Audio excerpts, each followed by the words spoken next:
Hi, good morning, friends. I'm back here. My name is Shailendra Nigam, and I'm here to teach you the basics of English language. Today, I am going to reiterate what I taught you yesterday.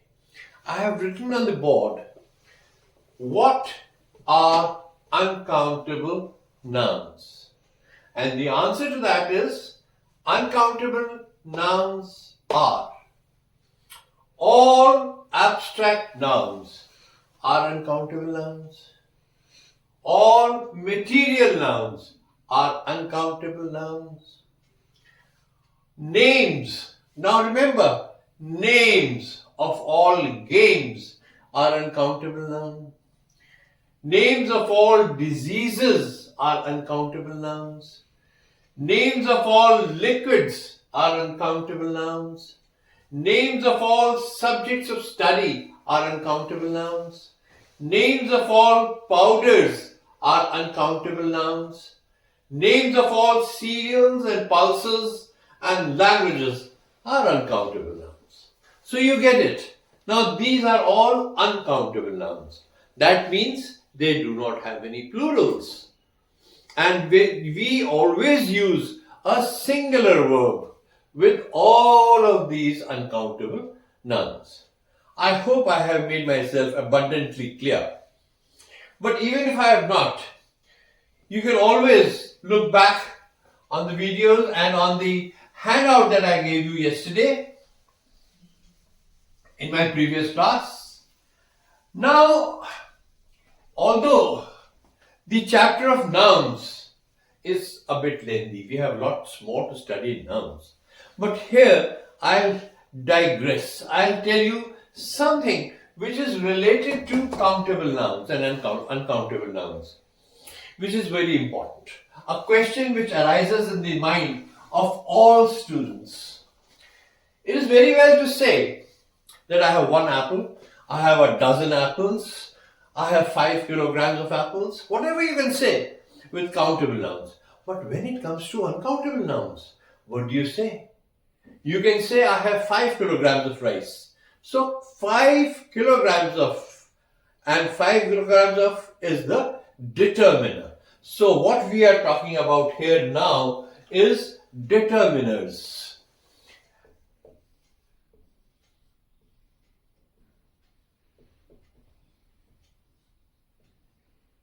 See, determiners are basically adjectives of quantity. So I should be teaching you this with adjectives of quantity, but I am touching upon this now so that your mind is clear about uncountable nouns and countable nouns.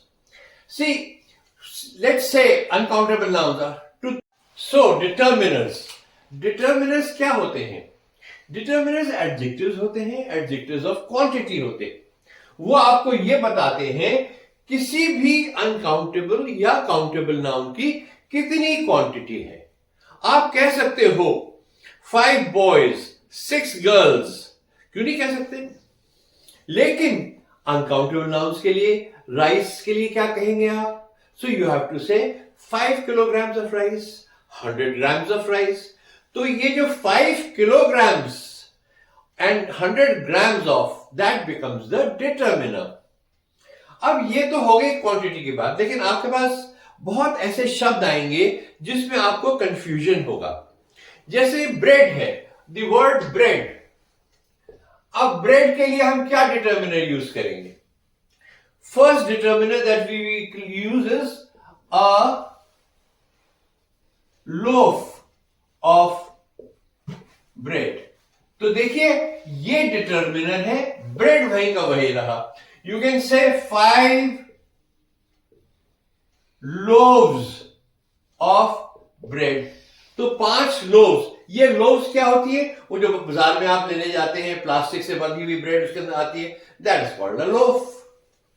तो 5 loaves. You can also say 2 slices of bread. आप ये भी कह सकते हैं a piece of bread. तो ये जो सारे ये वर्ड्स हैं, ये सारे डिटर्मिनर्स हैं. डिटर्मिनर्स क्या है? ये एडजेक्टिव्स ऑफ क्वांटिटी हैं। ये आपको बताते हैं कि कितनी क्वांटिटी के बारे में आप बात करना चाह रहे हैं। ये आप जो मर्जी आपको वर्ड आए, मैं आपको 2-4 वर्ड्स और देता हूं। Let's say toothpaste. Let's say toothpaste. Toothpaste में क्या होता है कि 2 tubes of toothpaste, some toothpaste, a little bit of toothpaste, कुछ भी आप कह सकते हैं, लेकिन टूथपेस्ट नहीं कह सकते, क्योंकि toothpaste is an uncountable noun. Is that very clear? तो ये इस तरह से मैं आपको समझाना चाहता हूं कि ये डिटर्मिनर्स, अब इन डिटर्मिनर्स में भी एक लिमिटेशन होती है कि ये सब जगह हम ये चीजें यूज नहीं कर सकते।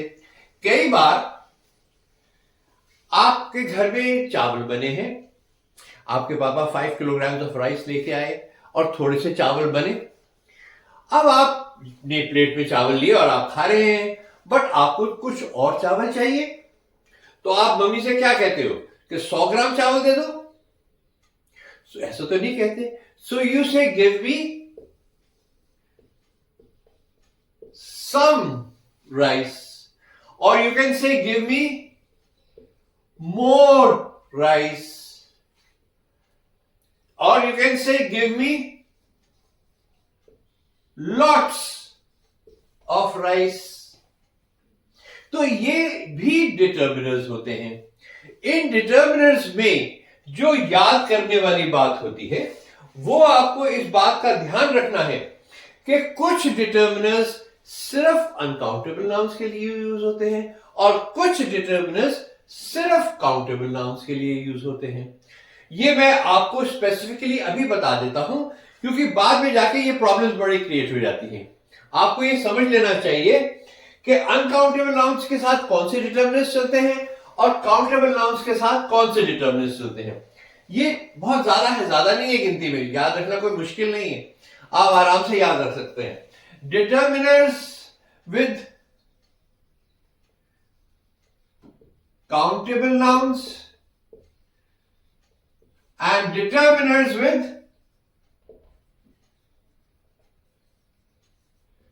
uncountable nouns। बिल्कुल ज्यादा नहीं है, बहुत थोड़े से, इतनी सी जगह पे सारे आ जाएंगे, आपको चिंता करने की जरूरत नहीं है। देखिए, काउंटेबल नाउन्स के साथ आप क्या यूज करते हैं? मैनी। इनके साथ यूज करते हैं much.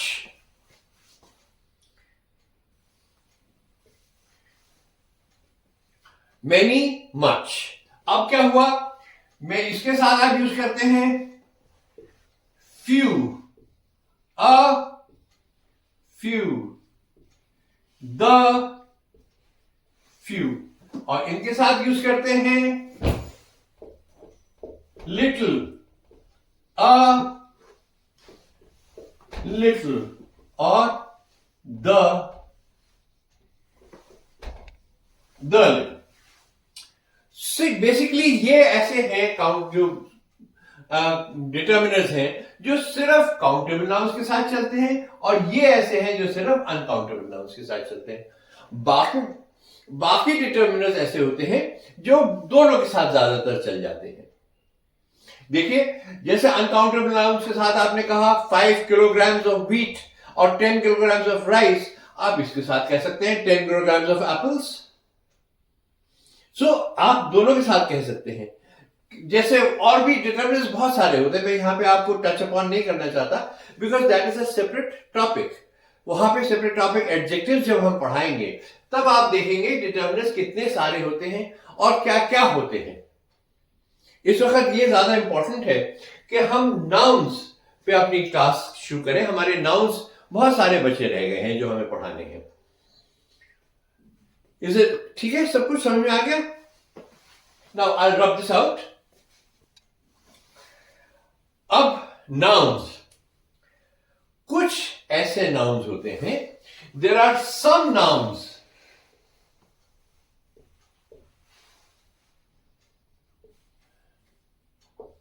that look plural but have a singular meaning and take a plural verb. अब ये देखिए, मेरा कहने का मतलब ये है कि कुछ ऐसे नाउन्स होते हैं जो शक्ल से प्लूरल लगते हैं लेकिन उनका अर्थ सिंगुलर होता है, और उनके साथ वर्ब जो है वो प्लूरल लगता है. अब मैंने प्लूरल वर्ब्स आपको पहले ही बताए थे. जनरली प्लूरल वर्ब्स तो बहुत सारे हैं, मैं गिनती कर ही नहीं सकता, लेकिन मेन प्लूरल वर्ब्स क्या होते हैं? Are, were, have. तो इस तरह के प्लूरल वर्ब्स इनके साथ लगते हैं. अब ये मैं वर्ड्स तो बहुत सारे होते हैं, मैं आपको कुछ बताता हूं, मैं लिख के दे देता हूं आपको, ताकि आपको दिमाग में समझ में आ जाए. सबसे पहला वर्ड है जीन्स.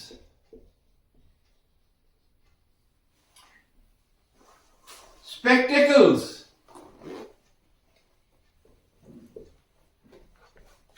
Pliers, tongs, socks. अब ये जो वर्ड्स हैं ये है जीन्स. जीन्स आपने पहनी हुई है, तो जीन्स एक ही पहनी हुई है जीन्स, लेकिन उसका वर्ड लगता है प्लूरल क्योंकि इसमें एस लग गया, सब में एस लग गए हैं ये. तो ये वर्ड्स शक्ल से प्लूरल लगने लगते हैं. माई स्पेक्टिकल्स ऐनक, मैंने ऐनक पहनी है. माई स्पेक्टिकल्स आर न्यू. ये एक ही है लेकिन फिर भी मैं वर्ब यूज कर सकता हूं are. My spectacles is new नहीं कह सकता. तो the meaning what I want to convey to you is के spectacles are new.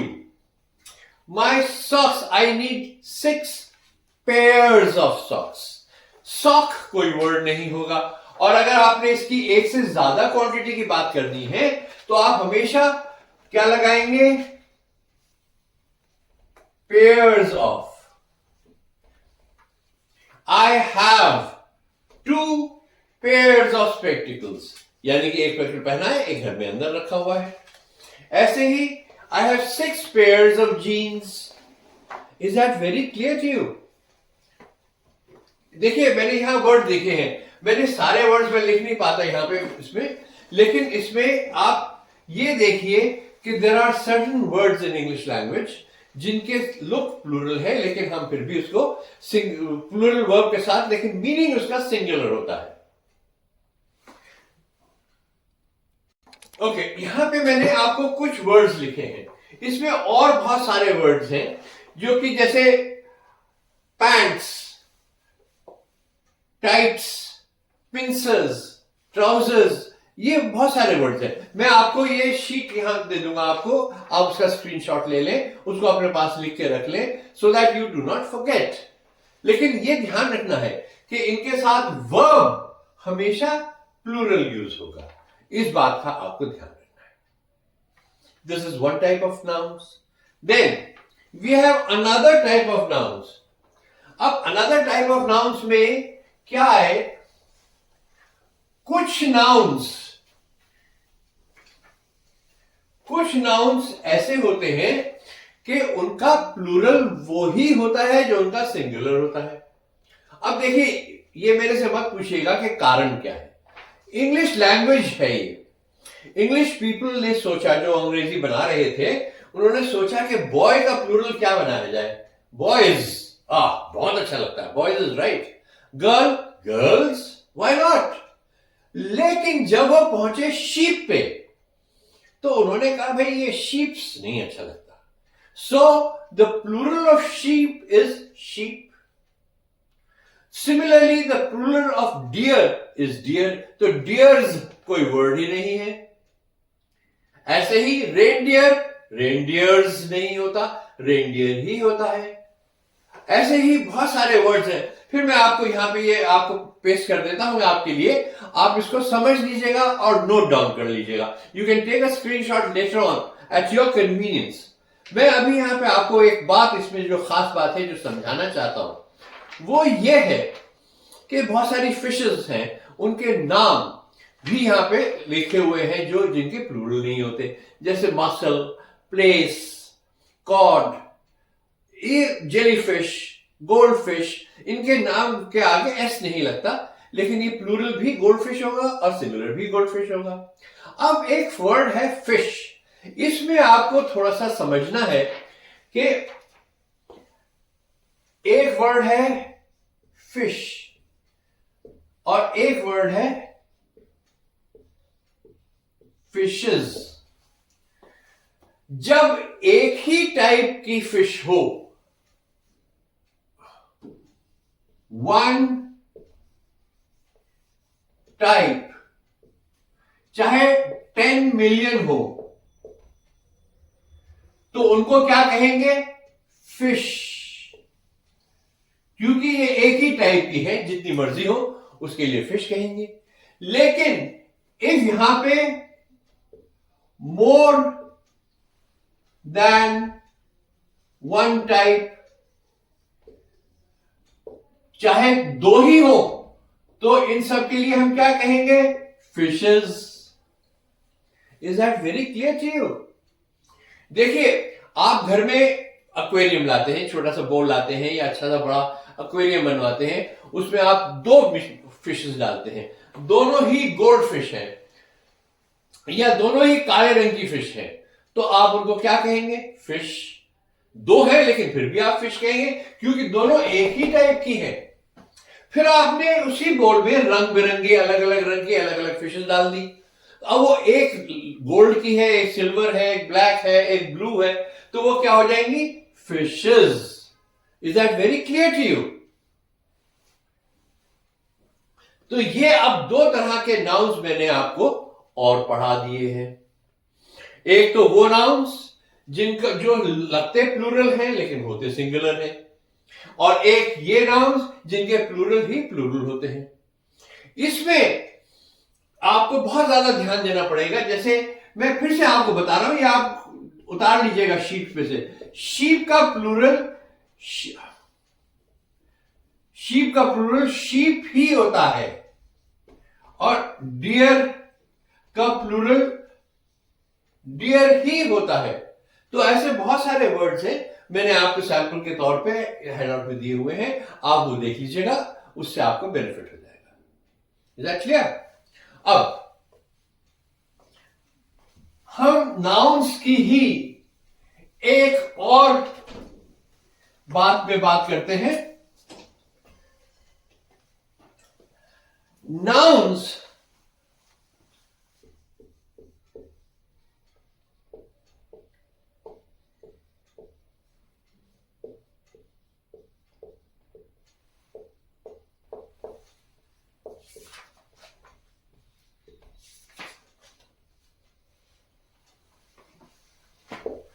Nouns show possession और बिलोंगिंग। और ये हम बिलोंगिंग मतलब कि क्या चीज आपकी है, क्या चीज आपको बिलोंग करती है, किस चीज से आप संबंध रखते हैं, तो उसके लिए नाउन शो पोजेशन और बिलोंगिंग। आप लोगों ने जैकेट्स पहनी हुई हैं, टी शर्ट्स पहनी हुई हैं, तो आप वो किसकी हैं? आप ही की हैं, तो they belong to you, they are your possession. इस पोजीशन को शो करने के लिए हम एक चीज यूज करते हैं, उसका नाम है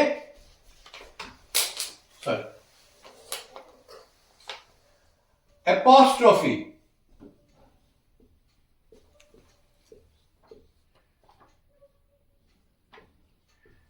एपोस्ट्रोफी, और इसको हम लगाते हैं ऐसे, एक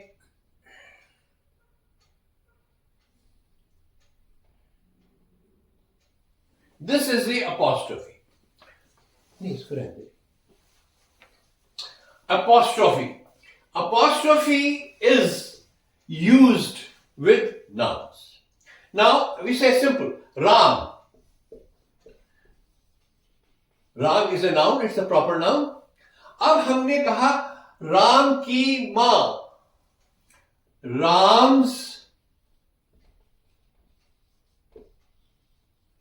मदर। ठीक है ना? तो ये अपॉस्ट्रोफी से एस लगाने के बाद हमें यह पता चलता है कि हम राम की मां के बारे में बात कर रहे हैं, Ram's mother. Is that very clear?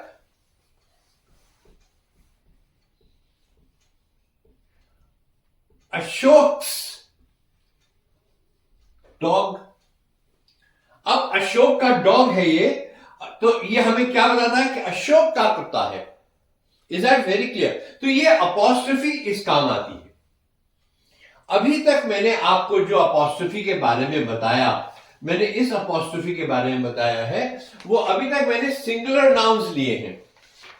अभी हम आगे लेते हैं कि इन्हीं वर्ड्स में प्लूरल भी आ सकते हैं नाउन्स। तो कॉमन नाउन, प्रॉपर नाउन तो सिंगुलर ही होगा, लेकिन कॉमन नाउन प्लूरल हो सकता है। उस प्लूरल के लिए हम क्या करते हैं? जैसे देखिए, हम देते हैं lady. Lady is a common noun, तो हम क्या करते हैं? लेडीज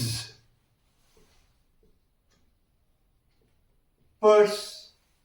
ये तो किसी एक लेडी का पर्स हुआ, लेकिन अगर बहुत सारी लेडीज हैं तो हम क्या कहेंगे?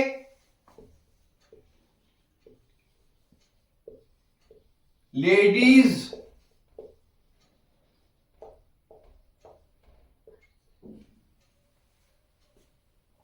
अब ये देखिए, नोटिस कीजिएगा कि ये एस के बाद अपॉस्ट्रोफी आया है, लेडीज पर्सेस। बहुत सारी लेडीज के पर्सेस, तो एस से पहले नहीं, ये यहां पे आया। ऐसे ही गर्ल्स, इससे क्या संबंध मालूम होता है? बहुत सारी लड़कियां, गर्ल्स हॉस्टल, यहां पे अपॉस्ट्रोफी आएगी। लड़कियों का हॉस्टल, तो बहुत सारी गर्ल्स हैं। Is that very clear? Okay. अब ऐसे ही माई सिस्टर्स बुक, तो मेरी बहन की किताब। Do you understand the use of an apostrophe?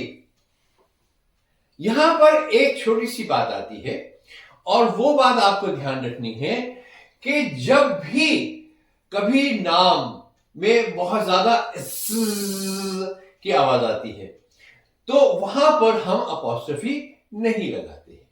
जैसे नाम है विकास। अब विकास खुद ही ऐसे एंड होता है। अगर हमने कहना हो विकास मदर, तो यहां पे बहुत सारे हो जाते हैं, तो हम वो अपॉस्ट्रोफी के बाद हम क्या करते हैं? यहां पे अपॉस्ट्रोफी लगा देते हैं, एस नहीं लगाते। विकास और मदर। ये समझ में आ गया आपको क्लियरली? ऐसे ही दूसरा हम नाम ले लेते हैं डेनिस।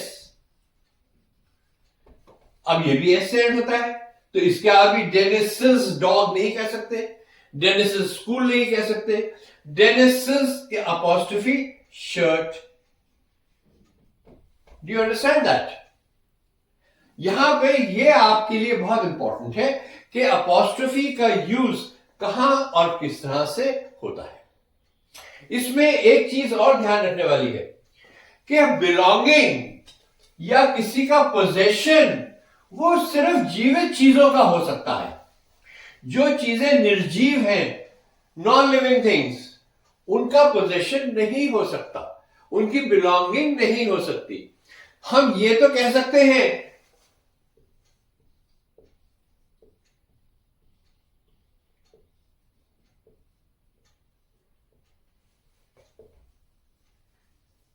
कॉकरोच लिविंग बीइंग है, कॉकरोचेस लेग्स, तो हम कह सकते हैं कॉकरोच, सॉरी, कॉकरोचेस लेग्स। लेकिन हम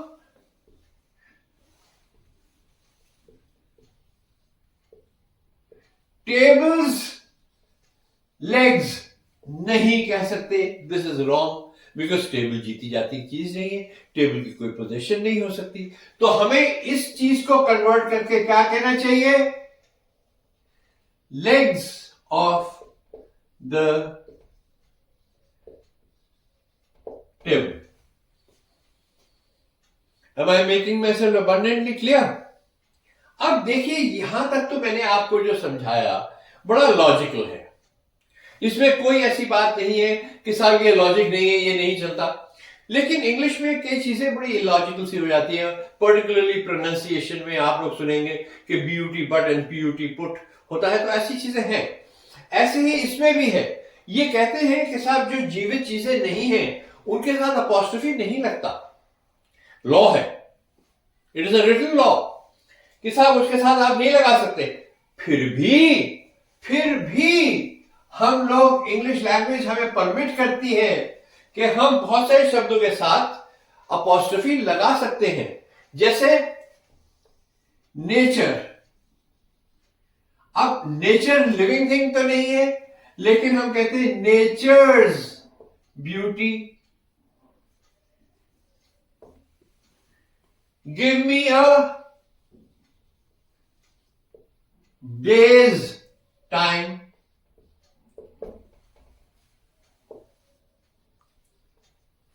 सन्स रेज। ऐसे बहुत से शब्द हैं जिनके साथ हम ये यूज करते हैं। Like, is that very clear to you? देखिए, मैं ये सारे लफ्ज यहां पे नहीं लग सकता। बहुत सारे वर्ड्स हैं जिनके साथ हम with practice, as you go on and study, आपको ये शब्द आते जाएंगे, आप समझते जाएंगे। देयरफॉर ये हम यहां पे अब अपना सेशन यहां से इस पे खत्म करते हैं। आई attach the handout for you. I am sure that this will help you. Thank you for today.